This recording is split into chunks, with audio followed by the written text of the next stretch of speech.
যে আদ্দিন হাসপাতালে আপনাদের পেশাগত দায়িত্ব পালন করাকালে কিছু কিছু অপ্রীতিকর ঘটনা ঘটেছে। এই জন্য on our behalf we are apologising to you. আমরা এই জন্য আপনাদেরকে এই সমস্ত ঘটনাগুলোকে ক্ষমা সুন্দর দৃষ্টিতে দেখার জন্য বিনীত অনুরোধ জানাচ্ছি।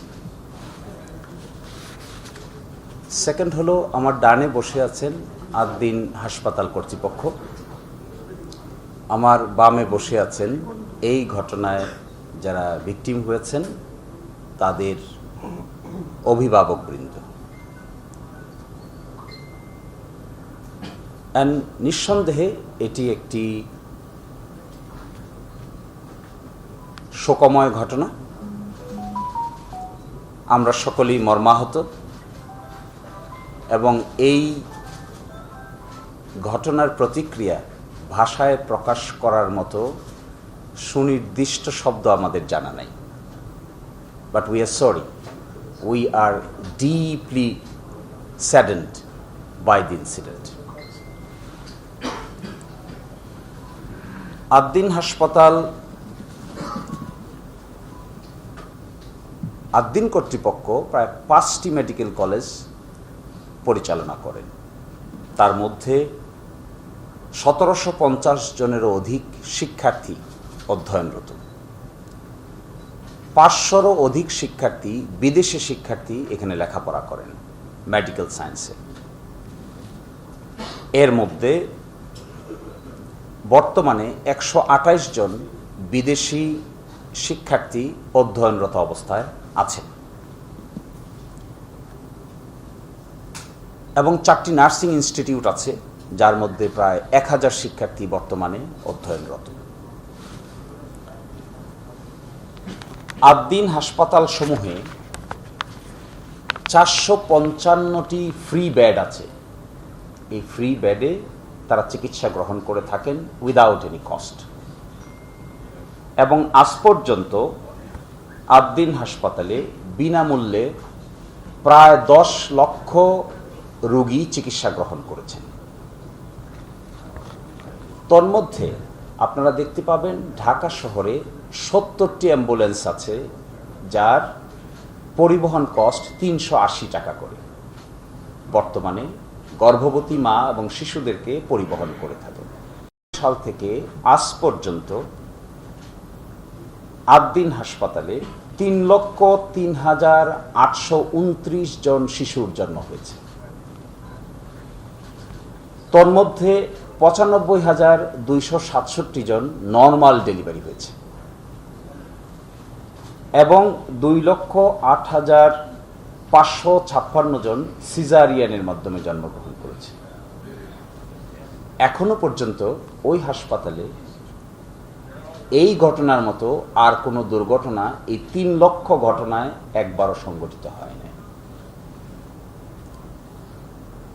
এই ঘটনায় আদ্দিন হাসপাতাল 5 সদস্য বিশিষ্ট একটি কমিটি গঠন করেছিল। তারা তদন্ত করেছে, করে ইতোমধ্যে ওই সেকশনগুলোতে দায়িত্বে থাকা ব্যক্তিবর্গের বিরুদ্ধে ইনস্ট্যান্ট শাস্তিমূলক ব্যবস্থা নেওয়া হয়েছে।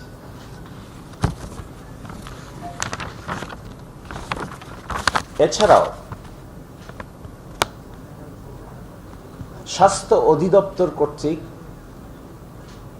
কন্ডাক্টেড একটি তদন্ত রিপোর্ট আমাদের কাছে এসেছে। এই পরিস্থিতিতে আদ্দিন হাসপাতাল এই ঘটনায় ভুক্তভোগীদের পাশে আজীবন দায়িত্ব পালন করার সিদ্ধান্ত নিয়েছে। প্রথম, ভুক্তভোগী পরিবারের কোনো সদস্য অর্থাৎ মা, বাবা কিংবা ভাই বোন যতদিন জীবিত থাকবেন তারা আদ্দিন হাসপাতালে সকল রোগের ফ্রি চিকিৎসা পাবেন, ঔষধ ব্যতীত। দ্বিতীয়ত, আদ্দিন হাসপাতালের মেডিকেল কলেজ সমূহে কোনো উপযুক্ত ছাত্র যদি থাকে এই পরিবারের, তারা বিশেষ বৃত্তিতে এই মেডিকেল কলেজগুলোতে পড়াশোনা করতে পারবে। এছাড়াও এই পরিবারগুলোর কেউ যদি মনে করে তারা উপযুক্ত হন তাহলে আদ্দিন হাসপাতাল সংক্রান্ত প্রতিষ্ঠানগুলোতে তারা চাকরি পাওয়ার হকদার হবে। এছাড়াও আদ্দিন হাসপাতাল মনে করে এই ঘটনার জন্য ভুক্তভোগী পরিবারের পাশে একটি সম্মানজনক এবং রেসপেক্টফুল পজিশনে আদ্দিন হাসপাতাল ভুক্তভোগী পরিবারকে ক্ষতিপূরণের ব্যবস্থা করবে, যেটি সম্মানজনক হয়, যেটি সকলের কাছে গ্রহণযোগ্য হয়। এই প্রেক্ষিতে ভুক্তভোগী পরিবাররা তারা মনে করেন তারা অতীতেও আদ্দিন হাসপাতাল থেকে বিভিন্ন ধরনের সার্ভিস নিয়েছেন। কেউ কেউ আছেন যাদের সন্তানেরা এখানে নরমাল ডেলিভারিতে অতীতে জন্মগ্রহণ করেছেন। তারাও এই ঘটনাকে বেদনাদায়ক এবং অপূরণীয় ক্ষতি হিসেবে আখ্যায়িত করেছেন।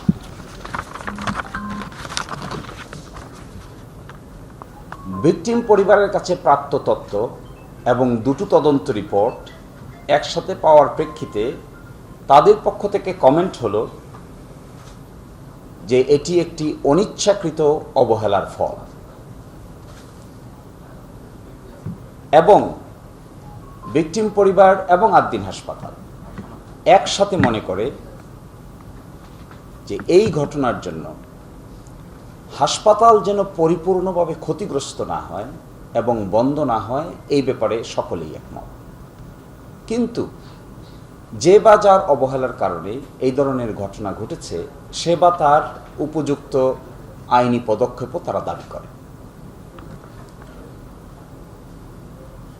এছাড়াও তারা মনে করেন ভবিষ্যতে যেন এই ধরনের কোনো ঘটনা না ঘটে, এই ব্যাপারে কার্যকর ব্যবস্থা নেওয়া প্রয়োজন। শুধু আদ্দিন হাসপাতালে নয়, বাংলাদেশেই যেন ভবিষ্যতে এরকম কোনো ঘটনা না ঘটে, এই ব্যাপারে তারা কনসার্ন অথরিটির কাছেও তারা কথা বলেছেন। এবং এহেন পরিস্থিতিতে সরকারের পক্ষ থেকে গত পরশুদিন সরকারের পক্ষ থেকে একটি তদন্ত রিপোর্ট, স্বাস্থ্য অধিদপ্তরের পক্ষ থেকে একটি তদন্ত রিপোর্ট প্রকাশ করা হয়েছে এবং আদ্দিন হাসপাতালকে তারা 72 ঘন্টার ভিতরে কারণ দর্শাতে বলেছেন যে কেন হাসপাতালের লাইসেন্স ক্যান্সেল করা হবে না। এই মর্মে আগামীকাল বিকাল 5টার ভিতরে কারণ দর্শানোর জন্য চিঠি পাঠিয়েছেন। ওটা যেহেতু একটা লিগ্যাল প্রসেস, এটি হাসপাতাল কর্তৃপক্ষ লিগেলি মোকাবেলা করবে, আইনগতভাবে মোকাবেলা করবে। যে আইনের অধীনে তারা এই নোটিশ দিয়েছেন ওই আইন অনুযায়ী এটিকে মোকাবেলা করা হবে, দেশের প্রচলিত আইন অনুযায়ী। অতীতে আমরা রিসার্চ করে দেখেছি 2024 সালের 16ই নভেম্বর ভারতের উত্তরপ্রদেশের ঝান্সি জেলার এরকম একটি ঘটনা ঘটেছিল, যেখানে 10 জন শিশু অপ্রত্যাশিতভাবে মৃত্যুবরণ করেছিল।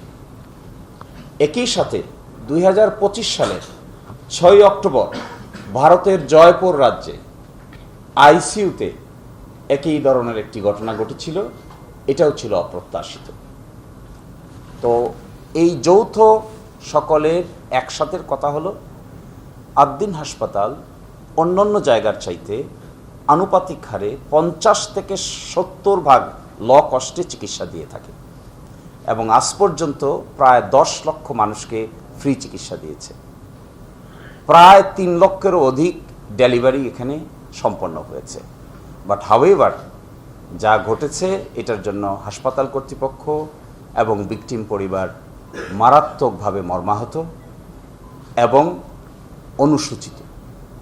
তো আমরা মনে করি এই ব্যাপারটিকে সামনে রেখে আদ্দিন হাসপাতাল will stand by the victim families and victim families will also at the same time claim যে আদ্দিন হাসপাতালের সেবা কন্টিনিউ থাকা প্রয়োজন, কিন্তু উপযুক্ত ব্যক্তির উপযুক্ত কারণে সুনির্দিষ্টভাবে সুইটেবল শাস্তি হওয়া প্রয়োজন।